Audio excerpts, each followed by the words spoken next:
आज बच्चों मैट्रिक्स का एक्सरसाइज शुरू कर रहे हैं। पिछले दिन आपने टाइप ऑफ मैट्रिक्स को फॉलो किया था। आज एक्सरसाइज 5.1 और ये 5.1 एक्सरसाइज का पहला मॉडल 1 to 11 तक, यानी question number 1 to question number 11 same sum एक जैसा सवाल है और इसके मॉडल हैं problems based on number of matrices and formation of matrix. 1 to 11 तक के प्रॉब्लम्स को सॉल्व करने के लिए आपको क्वेश्चन की तरफ से अगर टोटल नंबर ऑफ एलिमेंट्स दे दे और कहे कि how many matrices can you form with given number of elements, दिए गए एलिमेंट की संख्या के मदद से आप कितना मैट्रिक्स बना सकते हो। लेकिन मैट्रिक्स में एलिमेंट की संख्या दी रहेगी, पर्टिकुलर एलिमेंट को डिस्टिंग्विश करके नहीं दिया रहेगा। नंबर ऑफ टोटल एलिमेंट्स देगा, एलिमेंट्स के पर्टिकुलर फॉर्मेट नहीं देगा और तब आपसे कहेगा कि नंबर ऑफ मैट्रिक्स क्या होगा। जैसे पहला नंबर क्वेश्चन देखें, the number of matrices having 7 elements is, आपको अगर टोटल 7 गो एलिमेंट दे दिया जाए और उस 7 एलिमेंट के मदद से कहा जाए कि कितना मैट्रिक्स आप फॉर्म कर सकते हो। नंबर ऑफ एलिमेंट 7 है, ऐसा नहीं है कि वह 7 एलिमेंट्स कौन कौन है। अगर एलिमेंट्स कौन कौन है दिया रहे तो फिर कंसेप्ट हम आगे की ओर देखेंगे। यहां आपको इस मॉडल में टोटल नंबर ऑफ क्वेश्चन, यानी ये जितने क्वेश्चन इस मॉडल के हैं उसमें नंबर ऑफ टोटल एलिमेंट्स दिया रहेगा। जैसे here we have to given total number of elements are given 7 और इस 7 एलिमेंट की मदद से आप कितने मैट्रिक्स बना सकते हो। तो ऐसे जगह पर आप सबसे पहला काम करिएगा कि 7 के हम जितने पॉसिबल फैक्टर्स रिजॉल्व कर सकते हैं, रफली उस फैक्टर को आप रिजॉल्व कर लें। तो total number of elements we have to given 7 and 7 can be resolved into different factors. 1 cross 7, 7 cross 1। 7 का पहला फैक्टर हुआ 1 गुना 7 और दूसरा फैक्टर हुआ 7 क्रॉस 1। इस तरह से 7 इज अ प्राइम नंबर, 7 अभाज्य संख्या है और कोई भी अभाज्य संख्या के दो और केवल 2 ही फैक्टर हो सकते हैं। तो यहां पर 1 क्रॉस 7 का मीनिंग लेंगे कि एक रो 7 कॉलम वाला मैट्रिक्स और दूसरा 7 क्रॉस 1 से मीनिंग लेंगे कि 7 रो एंड 1 कॉलम वाला मैट्रिक्स। तो 2 डिफरेंट फैक्टर्स अराइज हो रहा है। तो 7 एलिमेंट, अगर आपको 7 एलिमेंट्स दिया हुआ है तो हमारे बच्चे केवल 2 मैट्रिक्स का निर्माण कर सकता है। यहां पर और इस तरह से हम ब्लैंक्स में 1 2 तो दो अलग अलग मैट्रिक्स बना सकते हैं। तो the number of matrices having 7 elements is 2। 7 element के मदद से आप 2 मैट्रिक्स बना सकते हैं। इसी तरह से अब आपके मन में अगर आवे कि अगर हमको 12 एलिमेंट्स दे दिया जाए तो क्वेश्चन से अलग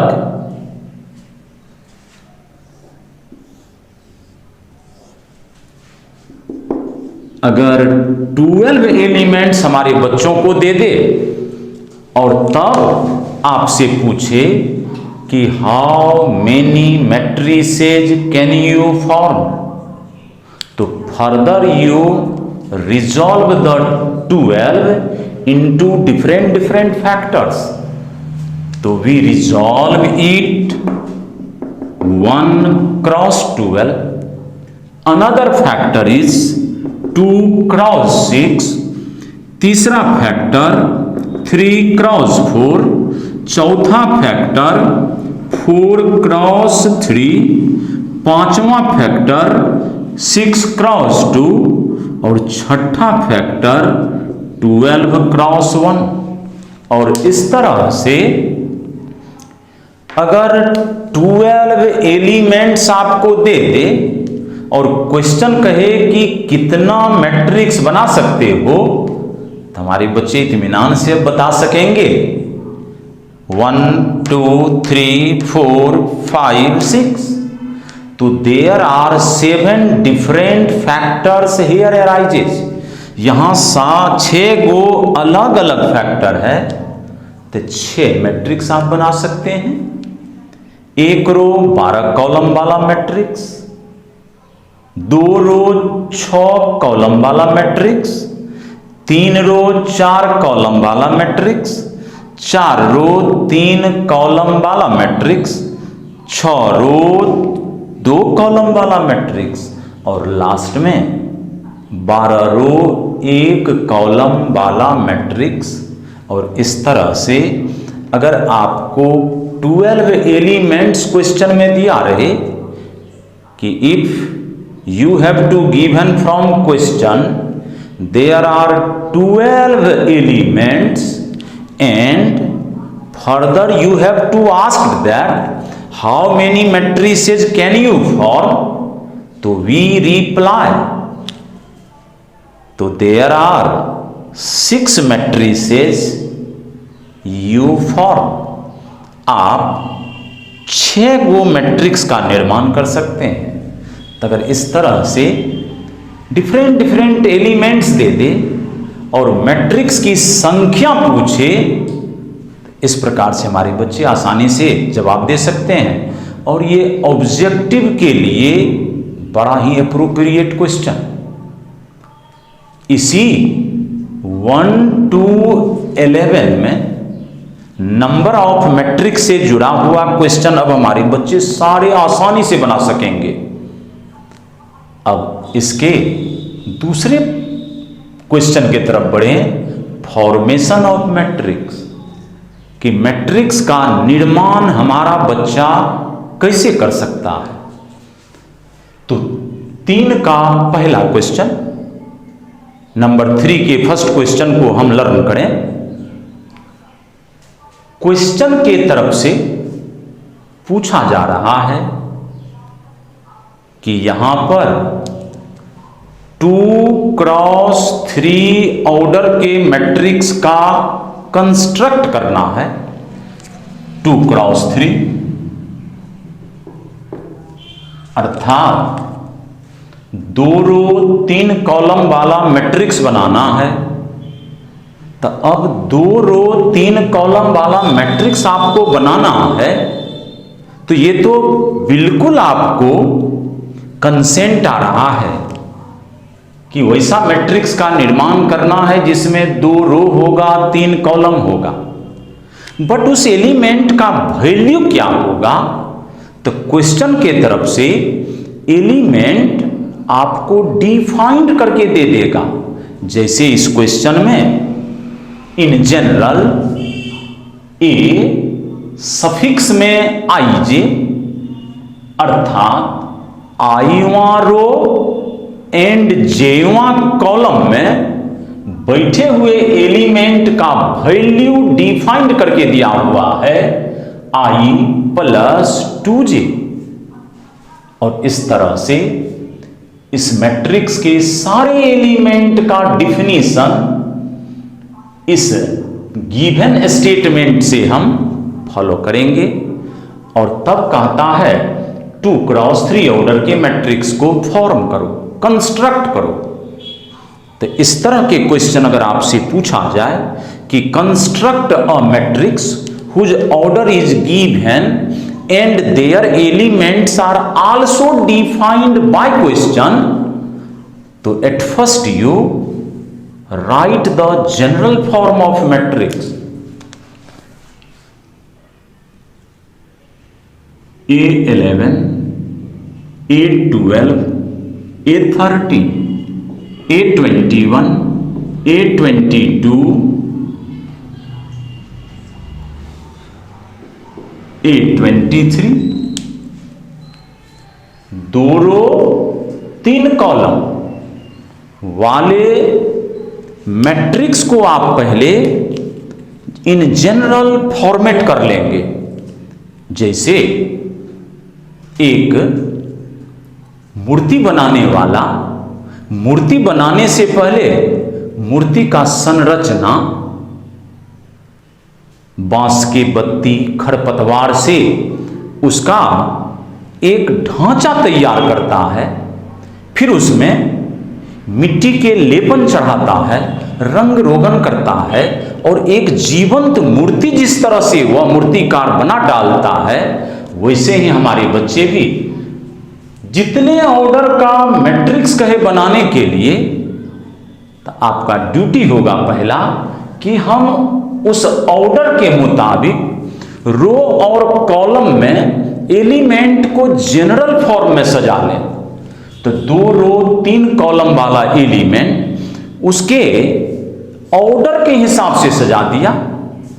अब इस एलिमेंट का वास्तविक मान एक्चुअल वैल्यू क्या होगा, तो उस वैल्यू को निकालने के लिए क्वेश्चन से डिफाइंड किया हुआ है एलिमेंट्स का मान क्या होगा। तो जैसे ए आई जे बराबर आई प्लस 2j, आई प्लस 2j, तो अब A11 का मान जानना चाहिए। तो I के प्लेस पर 1, J के प्लेस पर 1, तो हमारे बच्चे I के जगह 1 भर दिया, 2 इंटू J के जगह 1, यानी पहला रो पहला कॉलम में बैठे हुए एलिमेंट का मान 2 1 जा 2 प्लस 1 आया 3। सिमिलरली पहला रो दूसरा कॉलम में पड़े हुए एलिमेंट जिसका जनरल रिप्रेजेंटेशन है ए सफिक्स में 12 12, इस 12 का फॉर्मेशन 2 डिजिट के मदद से, पहला डिजिट रो को इंडिकेट करता है और दूसरा डिजिट 2 इसके कॉलम को रिप्रेजेंट करता है। तो फिर जनरल जो हमारा डिफिनीशन है एलिमेंट के वैल्यू का, उसमें आई के प्लेस पर 1, 2 क्रॉस, जे के प्लेस पर यहां 2 भर दिए, 2 2 जा 4 प्लस 1 5। इस तरह से हम इसके पोजीशन के हिसाब से वैल्यू को पुट करते जाएंगे और एलिमेंट का मान निकलता जाएगा। पहला रो तीसरा कॉलम में लाई करने वाले एलिमेंट का वैल्यू, तो डिफिनीशन में आई का मान 1, 2 क्रॉस, जे के जगह जाकर 3 भर देंगे, 3 2 जा 6 प्लस 1 7, इस तरह से पहला रो के पहला एलिमेंट, दूसरा एलिमेंट, तीसरा एलिमेंट, पहला रो के तीनों एलिमेंट का मान निकाल लिया। Similarly we find the elements of second row. A21 का वैल्यू, तो I का मान 2, J का मान 1 भर दोगे। 2 + 2 × 1 4।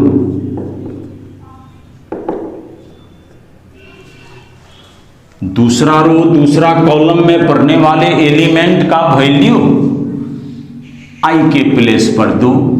डिफिनीशन से 2, J का वैल्यू 2, 2 × 2 = 4 + 2 6। और दूसरा रो तीसरा कॉलम में पढ़ने वाले एलिमेंट का वैल्यू I का वैल्यू 2 + 2 × 3, 3 × 2 = 6 + 2 8। और इस तरह से आप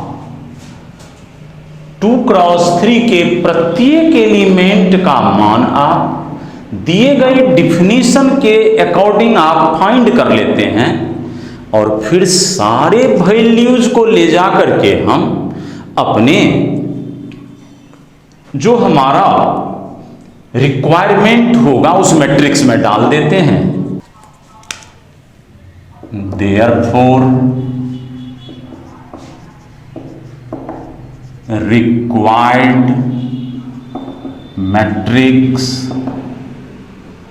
is A11 का मान निकला है 3, A12 का मान 5, A13 का मान 7, A21 का वैल्यू 4, A22 का वैल्यू 6 और A23 का वैल्यू 8। और इस तरह से आप मैट्रिक्स को फॉर्म कर लेते हैं और यही आपका आंसर होता है। इस तरह से पहला मॉडल के 1 to 11 क्वेश्चन को आप बड़े आसानी से हमारे सारे बच्चे बना सकते हैं। जितने भी बच्चे हमारे इस जुड़े हुए हमारे सब्सक्राइबर से जुड़े हुए या हमको जो सब्सक्राइब करके जुड़े हुए हैं, वे सभी बच्चे 1 to 11 को डू योर सेल्फ मजे से हल कर सकते हैं।